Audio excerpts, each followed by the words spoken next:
자, 아까 27번, 페이지로 봐서는 26페이지 27번. 뭐가 있죠? 법률행위, 그렇죠.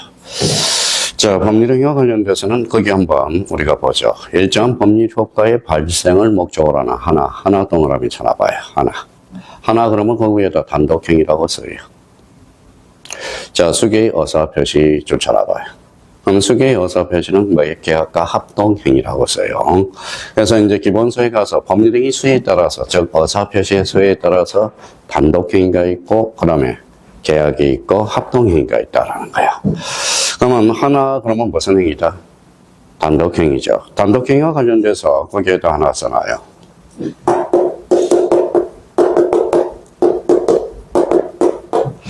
자, 단독행위는 두 종류가 있어. 자,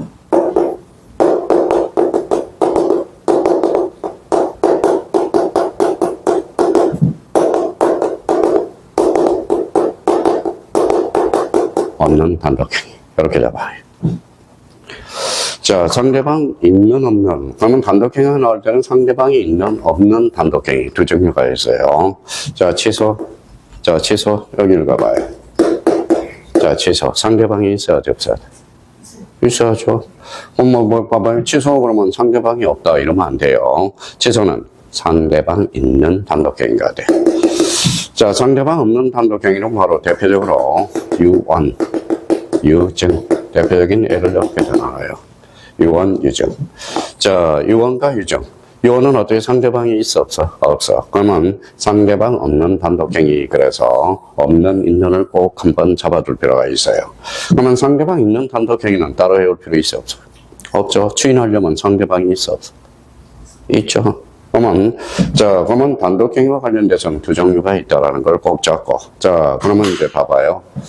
자, 그러면 일반적 성립요건과 일반적 효력요건. 그러면 간단하게 성립요건, 효력요건. 그러면 일반 반대말은 뭘까요? 자, 여기 옆에다 써요. 특별, 그렇죠. 특별은 계계예요. 그러면 유언하려면 유언의 방식이 있어야 돼, 없어야 돼? 있어야죠. 유언하는 사람만 특별한 거 하죠. 그러면 이거는 일반 그러면 공통이고, 그러면 특별하면 계계. 그래서 나중에 특별 성립요건이라고 우리가 배우게 돼요. 그러면 성립요건은 두 종류가 있어. 일반적 성립요건과 뭐예요? 특별 성립요건. 그거는 나중에 일단 하면 되고요. 자, 그러면 이제 당사자. 그러면 이제 아까도 이야기했듯이 이렇게 잡고 있는 현석을 하라고. 당사자가 뭐예요? 성립요건. 이거 뭐예요? 권리 효력 요건이죠. 그러면, 자, 권리 능력이 없다, 그러면, 권리 능력이 없다, 그러면, 요거는 써요. 자, 여기 가로 열고, 자, 절대적 무효. 권리 능력이 없어. 절대적 무효. 이렇게 되는 겁니다. 자, 의사 능력이 없어. 절대적 무효가 돼. 그러면 여기는 행위 능력이 없다, 그러면 요거는 뭘까요? 절대적 취소 사유가 돼. 절대적 취소. 자, 그러면 확정, 가능, 적법, 사회적 타당성. 여기에서 시험에 제일 많이 출제된 게 뭘까요? 요거. 사회적 타당성 별표 5개 놓고. 올해 1번 문제가 사회적 타당성. 우리가 그 많이 들어봤던 뭐예요? 여기다 써요.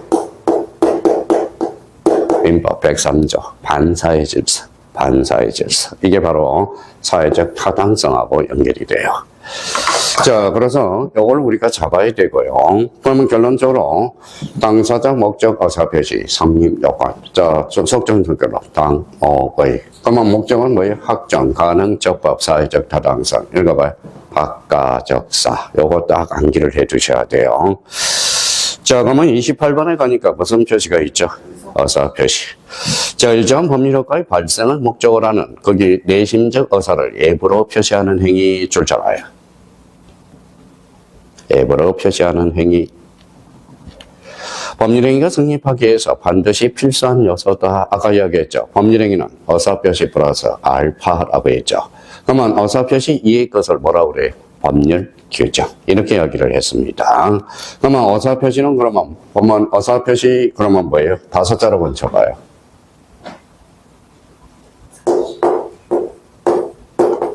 옆에다 써요. 의사와 표시. 그렇죠. 의사와 표시를 쓰는. 의사와 표시야. 어사 표시를 어사 표시라고 이야기하는 거예요. 자, 그러면 여기에다 그러면, 자, 여기에다 그러면 한번 써봐요. 이거 뭐예요? 표시주의. 이거는 어사주의야. 무슨 말씀인지 아시겠죠? 자, 그러면 우리나라는 표시주의에 입각한 어사주의를 절충감해하고 있어. 그래서 표시주의가 원칙이야. A적으로 어사 표시를 감해하고 있어요. 자, 그러면 봐봐요. 이거는 택시를 잡아요. 그러면 제가 이렇게 했어요. 택시 잡는 거잖아요. 이게 표시주의라는 거야. 그래서, 자, 우리나라는 그러면 어사 표시주의에 입각하고 있다라는 거. 요거는 표시주의, 요거는 무슨 주의? 어사주의. 그러면 여기 합치니까 뭐예요? 어사 표시. 그러면 어사 표시는 뭐라고 해? 읽어봐요. 성립 요건. 이렇게 되는 거야. 자, 그렇게 이제 조건 판사로 그렇게 딱 공식처럼 숙지를 해둬야 됩니다. 자, 그렇다면 이제 권리 능력이 뭐냐? 권리 의무의 주체가 될 수 있는 능력 줄 잘 알아요.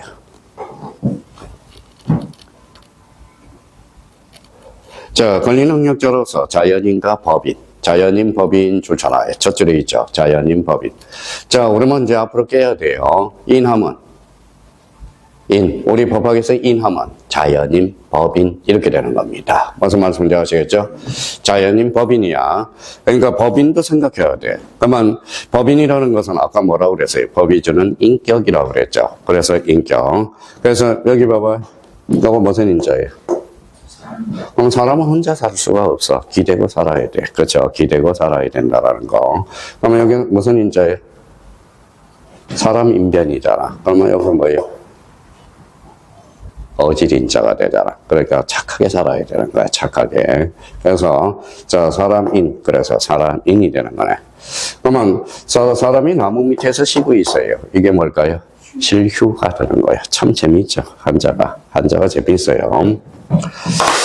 자, 그렇다면 이제 그러면 자, 권리 능력. 그러면 권리 능력이 없다.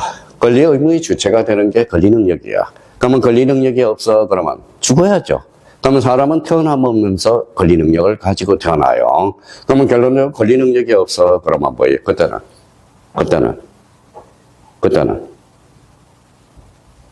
절대적 무효가 되는 거예요. 자, 절대적. 사람은 태어나면 권리 능력을 취득하고 죽으면 권리 능력이 상실이 되는 거야. 그래서 우리 민법 제3조는 사람을 생존한 동안 권리 의무의 주체가 된다. 이렇게 되는 거네. 자, 그래서 그런 의미를 잡아두고요. 자, 그러면 이제 거기 권리 능력 앞에다가 이렇게 한번 포함 관계를 한번 나타보자고요. 그 27. 자, 29 무슨 능력? 권리 능력. 30번은 어사 능력. 31번은 행위 능력. 찾았죠? 그러면 그 옆에다 그림을 이렇게 그려놔봐요. 제일 큰 게 뭐냐 하면 권리 능력이야. 권리 능력. 그 다음에 뭐예요? 어사 능력. 그 다음에 행위 능력이 되는 거야.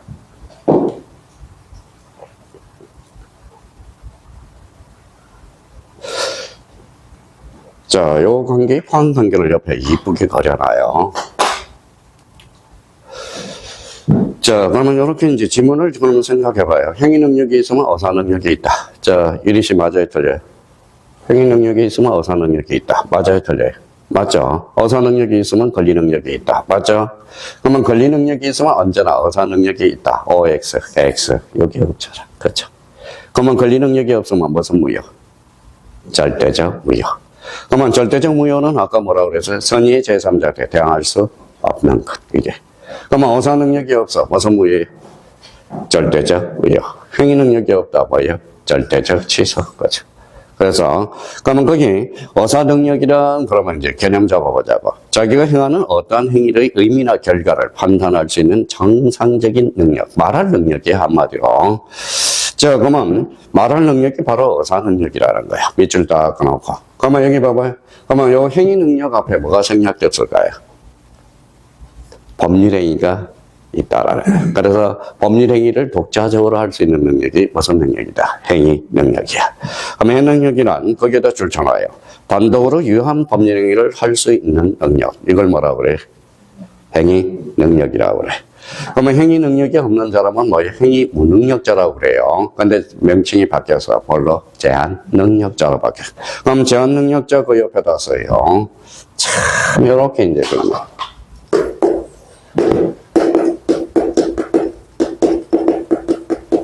미성년자.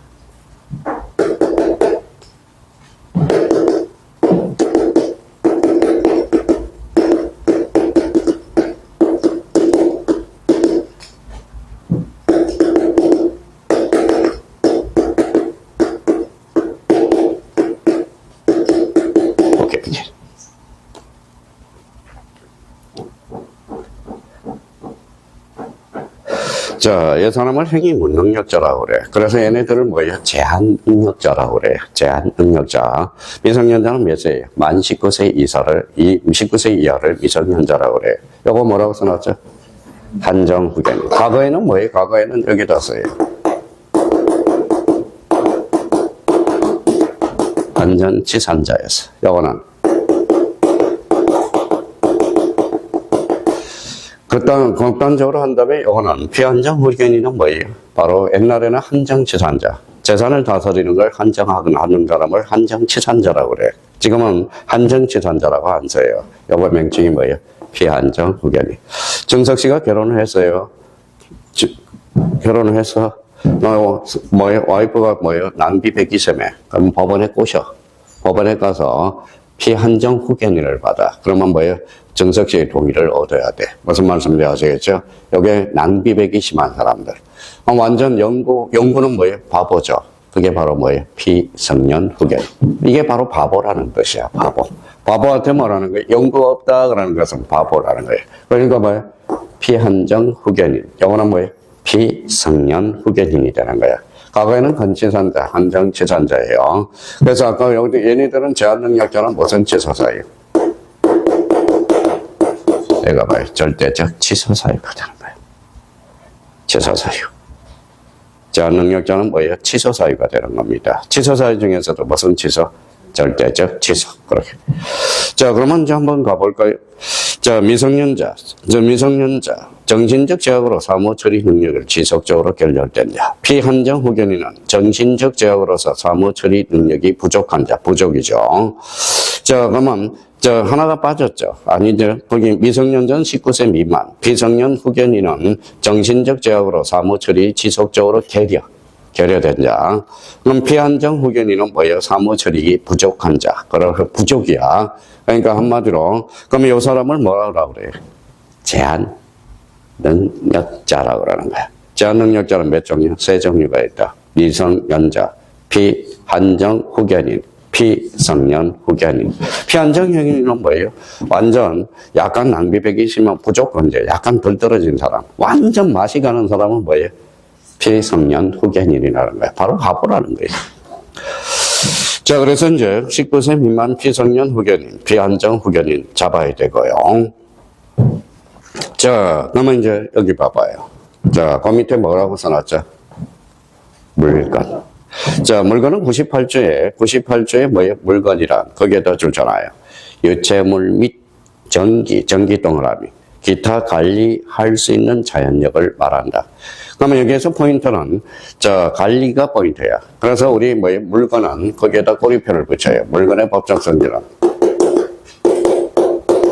관리 가능해야 돼. 그래서 관리 가능성설이에요. 관리 가능성설. 자, 유체물 및 전기 기타 관리할 수 있는 관리 가능해야 돼요. 자, 전기 뭐예요? 전기 동그라미. 전기도 물건이네. 그러면 전기를 몰래 썼어요. 뭐가 성립될까요? 절도죄가 성립이 되는 거야. 무슨 말씀인지 아시겠죠? 절도죄가 성립이 되는 겁니다. 전기도 물건이거든. 전기도 관리 가능하다라는 거야. 그래서 민법상 물건이라 하면 유체물 및 전기 기타 관리할 수 있는 자연력. 이걸 뭐라고 그래? 바로 물건이라는 거. 그래서 전기도 물건이 될 수 있다라는 겁니다. 그래서 전기를 몰래 했다가 뭐가 성립된다? 절도죄가 성립이 된다는 거. 자, 98조에는 이제 물건의 개념을 잡아놨고, 그러면 거기 부동산의 개념. 부동산은 99조에다 규정해놨어. 99조. 이라, 민법은. 거기 줄잖아요. 토지 및 그 정착물. 정착물 중에 밑에다 써요. 건물이 정착물이죠. 대표적으로. 자, 그러면 결론적으로 그 옆에다가, 그래서 그 옆에다가 그러면 이렇게 하나 써놔요.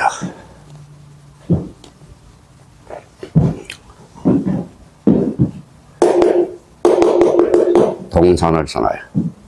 동산. 그러면 동산 그러면 어떻게 해야 돼요?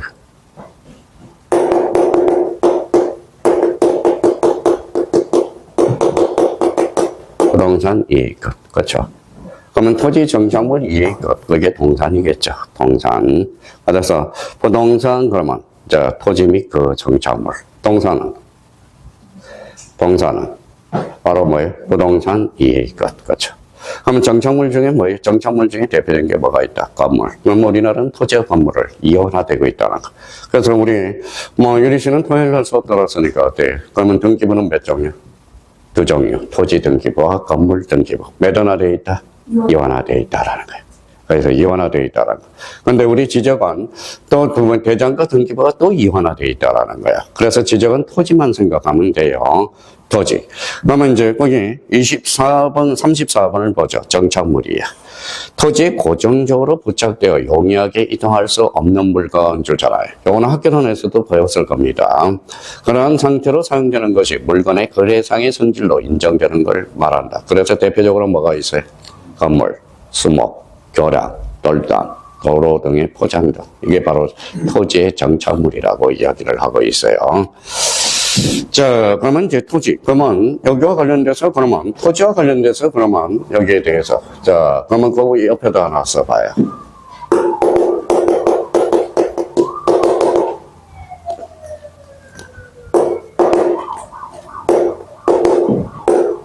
자, 필지.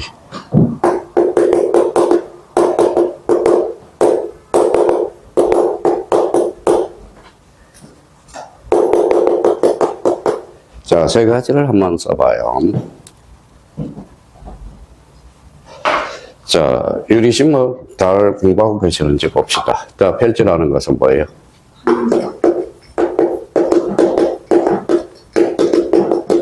토지 등록 단위. 이걸 필지라고 그래. 토지 등록 단위를 뭐라고 그래요? 필지. 그죠? 그러면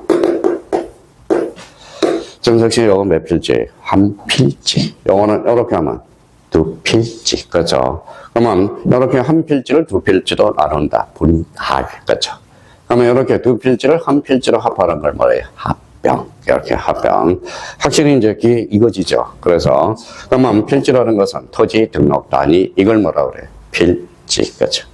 자, 필지와 관련돼서 이제 우리 학교론 교수님이 핵지라는 걸 잡았을 거야. 핵지. 상대적 개념이에요. 핵지하면 뭐 생각나? 전석 씨. 핵지. 돈을 생각하면 돼. 돈이라는 것은 경제적 개념이거든. 요거는 법적 개념이고, 요거는 경제적 개념이야. 요거는 소유의 관점이고, 요거는 뭘까요? 이용과 활동의 관점이야. 자, 그러면 여기 봐봐요. 몇 필지예요? 한 필지죠. 그러면 주유소 가면 주유소가 있어, 없어? 있어. 주유기가 있죠.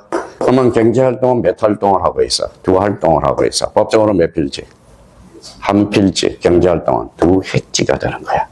그러면 여기 봐봐요. 그러면 이제 법적으로 이제 몇 필지인지 봐요. 몇 필지? 네 필지. 그러면 오피스텔 50층을 하나 줬어. 경제활동은 한 활동을 하고 있어. 경제적으로 1획지죠. 근데 법적으로는 몇 필지? 네 필지가 되는 거야. 그러면 봐봐요. 그러면, 경제적으로 그러면 여러 획지, 그러면 법적으로 1필지는 경제적으로 여러 획지를 구성할 수 있고, 그러면, 법적으로는 뭐예요? 여러 필지는 경제적으로 한 획지를 구성할 수 있어. 그러면 필지와 획지는 뭐예요? 관점의 차이라는 것. 무슨 말씀인지 아시겠죠? 그러면 필지 획지. 여기 뭐라고 써놨어요? 간섭지가 뭐예요? 그러면, 혹시 인천에 가면 간석동이 있어, 없어? 간석동이 있죠? 간석동. 들어보셨어요? 못 들어봤어요? 혹시 나중에 간석동 철쳐봐. 거기 바로 과거에 뭐예요? 갯벌. 근데 그래서 저기 인천에 가면 간석동이 있어. 과거에 갯벌 지역이었어. 갯벌 지역이었다는 거예요. 자, 여기 뭐라고 써놨어? 읽어봐요. 빈지. 빈지는 뭐예요? 바닷가. 그렇죠. 자, 토지 그러면 토지와 관련돼서 대표적으로 우리 이제 민법하고 뭐예요? 공시법에서 먹을 게 대표적으로 필지, 간섭지, 빈지. 여기에서 빈지는 그러면 바닷가. 썰모 있어 없어? 네. 썰모 없죠 바닷가. 그래서 요거는 뭐예요? 바로 무효 토지라고 그래. 썰모 없는 땅. 반대말은 법지, 법지, 그렇죠, 법지. 자, 거기 봐봐요. 그러면 여기 봐봐요. 여기 이제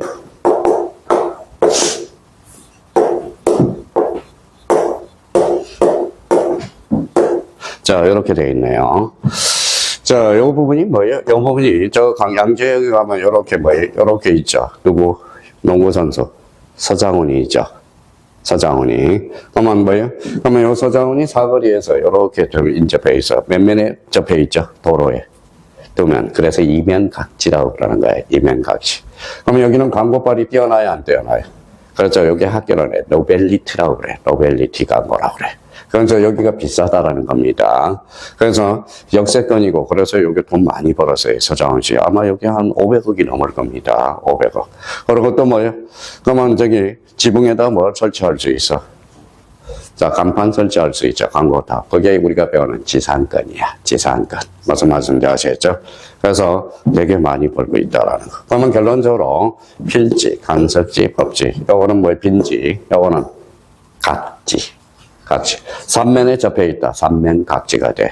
사면에 그러면 사면에 접해 있으면 사면 각지인데 그거는 LOE 뭐예요? 완전 무인도야, 무인도. 그렇죠? 그러니까 제일 좋은 게 이면 각지야. 그래서 사건이 형성되려고. 이렇게 해서 자, 그래서 이제 토지 정착물, 그래서 대표적으로 이제 토지의 정착물, 토지에 고정적으로 부착되어 용이하게 이동될 수 있는 물건, 없는 물건을 토지의 정착물이라고 그래. 자, 그러면 35번에 뭐가 있죠? 가실. 자, 가실 그러면 그 옆에다 써요. 가실. 자, 그러면 가실은 두 종류가 있어요.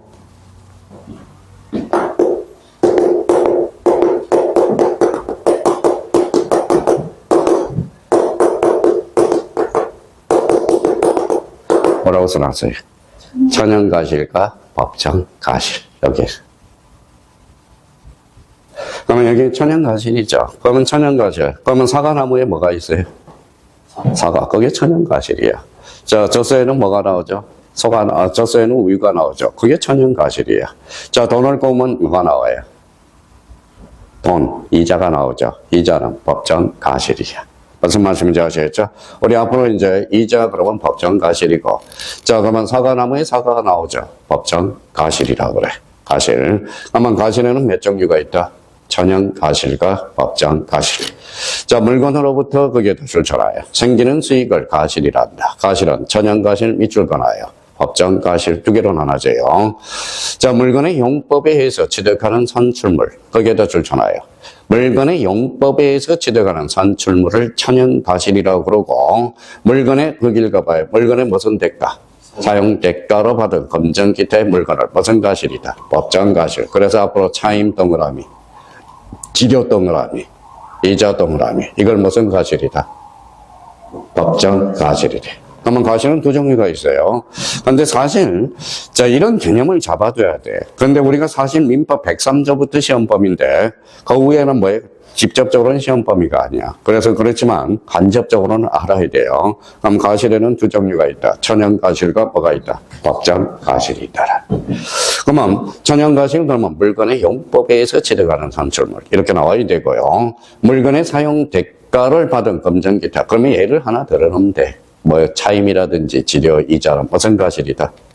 법정가실이 돼. 자, 그 다음에 이제 공시제도라는 게 나와요. 공시제도. 자, 공시가 뭐예요? 밖으로 공개해 주는 거. 이게 공시제도야. 써요.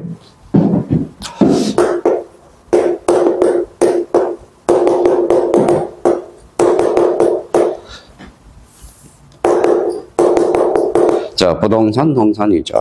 부동산은 뭘로서 공시하냐? 등기로서. 등기. 자, 동산은 뭘로서? 인도. 그렇죠, 인도. 자, 그러면 여기, 그러면, 정석 씨 이게 동산이에요, 부동산이에요? 동산. 이렇게 인도해지면 이게 동산은 공실. 인도라는 겁니다. 자, 그러면 여기 봐봐. 부동산은 뭘 넣었어? 등기. 그래서 여기에다 뭐예요? 하나 써요. 그래서 이제 읽어봐요. 부동산 등기법이 탄생하는 거예요. 자, 부동산 등기법은, 자, 몇 문제가 출제되죠? 12문제가 출제돼요. 12문제. 그러면 부동산과 동산은 읽어봐요. 둘 다 공시력은 있다, 없다? 있다. 부동산은 뭘로서? 등기로서. 동산은 인도로서. 자, 가볼까요? 물건은 배타성과 대항력이 있으므로 일반 제3자가 불적의 손해를 염려가 있다. 따라서 물건을 일반 제3자가 쉽게 인식할 수 있도록 공시 방법이 요구된다. 자, 부동산 줄잖아요. 부동산은 뭐가? 등기. 동산은 인도. 점유 이전이라는 겁니다. 점유 이전. 자, 그러면 점유권은 그러면 등기가 될까요? 안 될까요? 우리 유리 씨.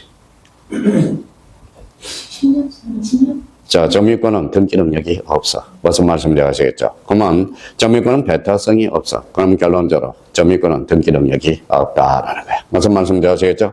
점유권은 등기가 안 돼. 무슨 말씀인지 아시겠죠? 그럼 정석기 점유권은 그러면 두 자로 번지면 뭐예요? 물건이죠. 물건은 모두 등기가 된다. OX, X. 물건이라 해서 모두 등기가 되는 것은 아니다. 단지 그렇게 지문이 빠져들어가요. 그러면 기본적으로, 부동산은 뭘로 써? 등기. 동산은 인도. 둘 다 공통점은 공시력은 있다. 시자가 보일 시자야. 무슨 말씀인지 아시겠죠? 그러면 거기 37번은 신자 동그라미. 자, 신자는 믿을 신자야. 믿을 신자. 자, 그러면, 자, 부동산에 대해서는 믿음을 줄 수 없어. 그래서 거기 옆에다 써요.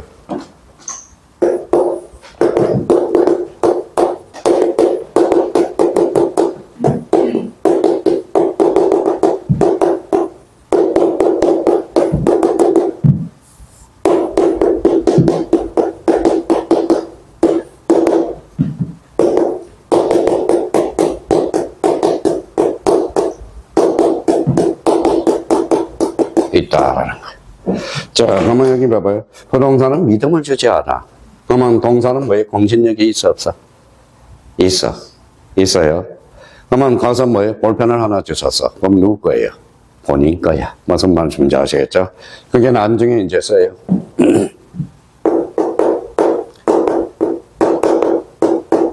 뭐라고 써놨죠? 선의 취득이야. 근데 선의 취득은 과거에 이제 많이 출제됐는데 지금은 거진 출제가 되지 않아요. 이유는 왜 그럴까요? 여기 봐봐요. 자, 동산공인중개사에 부동산공인중개사. 그렇죠. 동산과 관련돼서는 요즘 많이 떨어지고 있다라는 거. 그러면 부동산은 뭐예요? 공시력이 있어, 없어? 없어. 그럼 무슨 등기가 나와요? 자, 우리 등기법은 서류만 구비되면 돼. 서류만. 형식적 심사주의야. 그래서 부실 등기가 많이 나와. 부실 등기가 많이 나와요. 그래서 등기에는 믿음을 주지 않아. 그래서 공신력 불인정이 돼. 그러면 공신력이 불인정되면 거래가 원활해야 안 해요? 안 하죠. 그래서 일단 네가 등기가 돼서 네 집이라고 추정해 준다. 그게 바로 추정력으로 발생하게 돼 있다라는 거. 그러면 결론적으로 요 정도. 근데 봐봐요. 시험장 가면 자꾸 헷갈리는 게 있어. 여기 봐봐요.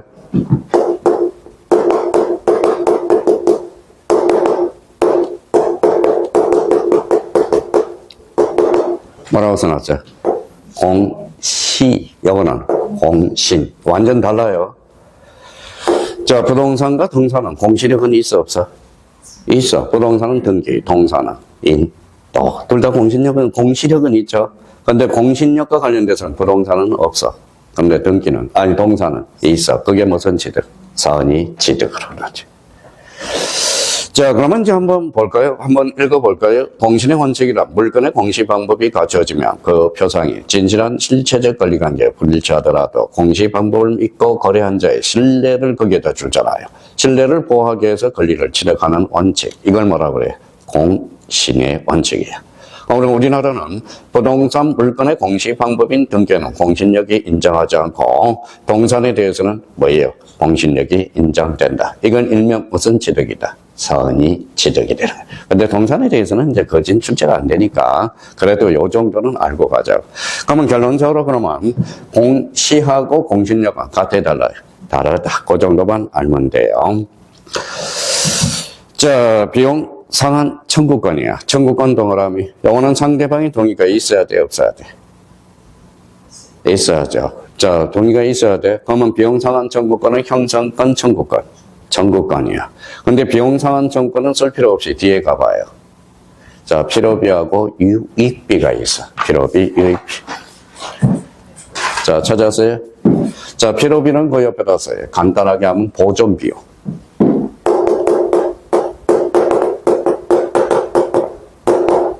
보존비용. 유익비는 계량비용이 돼. 그러면, 자, 필요비는 보존비용이야. 보존비용. 그러면 이거는 품돈이에요, 목돈이에요? 요거는 품돈. 요거는 목돈. 뭐니 말대로. 그러니까 필요비는 그러면 비용 상한 청구는 두 가지가 있어. 필요비와 뭐가 있다? 유익비. 필요비는 보존비용이고 유익비는 계량비용이 돼. 가볼까요? 필요비는 물건을 통상 사용하는 데 적합한, 거기에다 줄잖아요. 통상 사용하는 데 적합한 상태로 유지하는 보존 동그라미. 보존하는 데 지출되는 비용을 우리가 뭐예요? 비요비라고 그래.